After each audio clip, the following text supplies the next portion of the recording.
So last time we talked about some Laplace transform properties,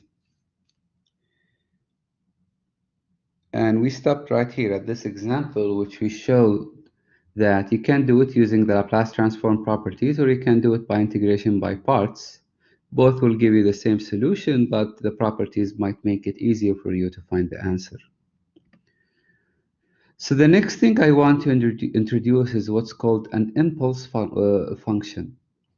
So this impulse function, what it does is, if you have a system and you don't know the model of it, you can give it a test signal and observe the output. And then you can build the relationship between the input and the output. So what is the impulse function? It is a function that we can consider as follows. Imagine that we have a rectangle with amplitude 1 over epsilon and width epsilon. So the area is 1. The area under this curve is 1. So if I take the integral over the impulse function, it gives me 1. And it is the limiting case as epsilon goes to 0. So you have a very tall line here. That is called the impulse. So what you do is basically you give the system some sort of a shock.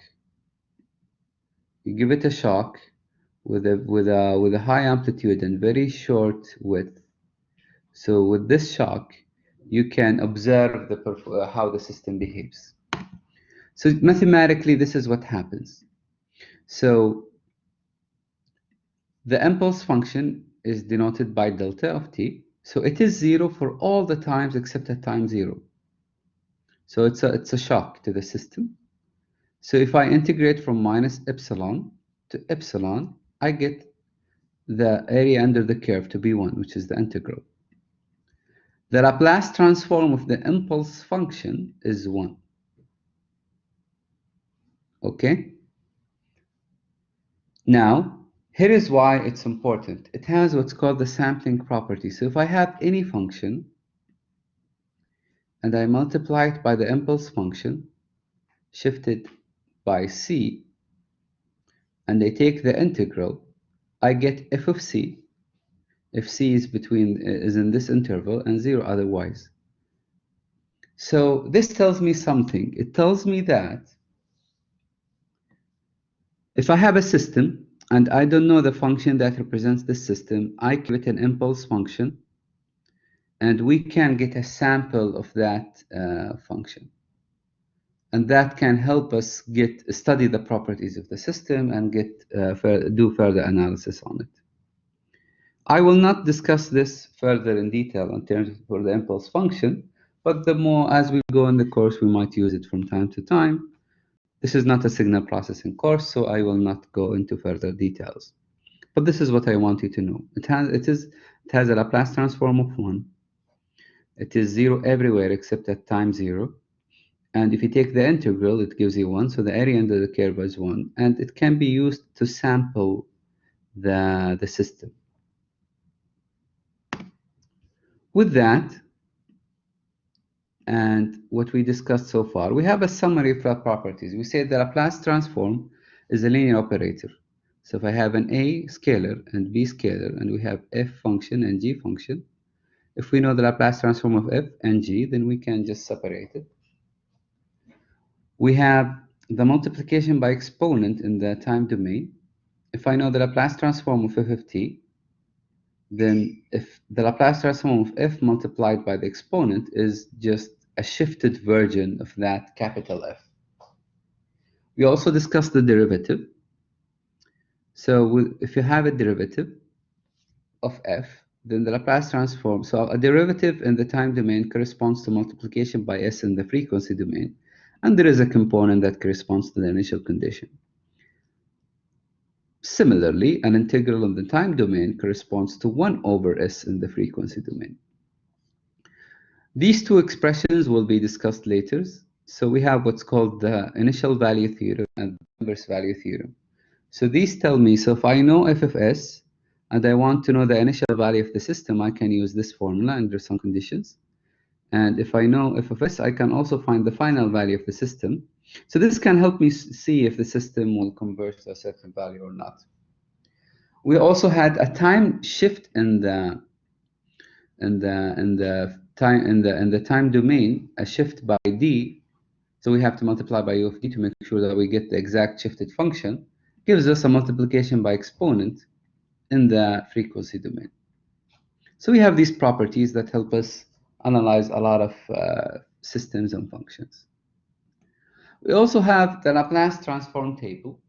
So sometimes in this course, you can use the table. Like for some questions, you can immediately use the table.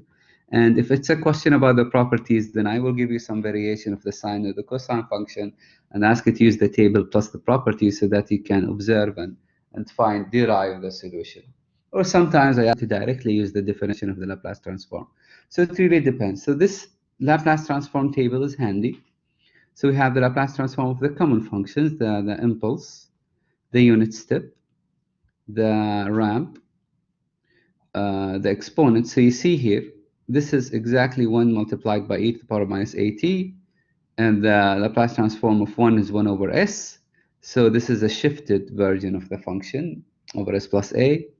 Similarly, this we have s squared here. If I multiply it by an exponent, we get 1 over s plus a squared. We have the cosine, sine, shifted versions of the sine and cosine. We also have the parabolic input, the parabolic function. Clear? Any questions?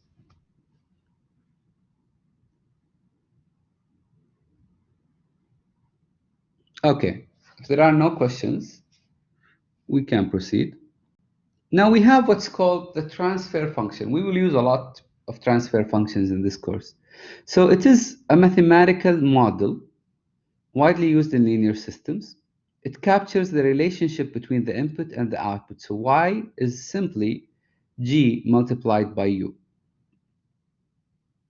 G is the frequency domain version of the model.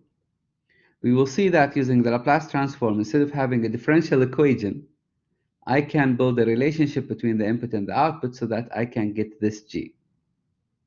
And the transfer function is just the Laplace transform of the output over the Laplace transform of the input, which captures the system's model. As an example, we had the voltage divider rule. So we had an input voltage E or EI, and we had two resistances, R2 and R1. So the output voltage is R1 over R2 plus R1. So this is the transfer function of the system. It's the output over the input. If I divide by EI, we get G. This is an example. Then we will see later on that these kind of functions are very helpful in the analysis of systems. Because here is what happens. We have test input signals like a unit step. If I know the transfer function of the system, I pretty much know how would the system behave. I know fully the relationship between the input and the output, and that's enough for me to capture a lot of the system's properties.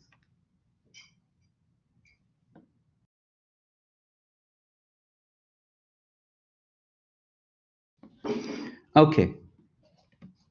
So again, static systems such as voltage divider are represented by a block diagram with a constant gain, and linear time invariant systems like the ones we use in this course are represented by transfer functions.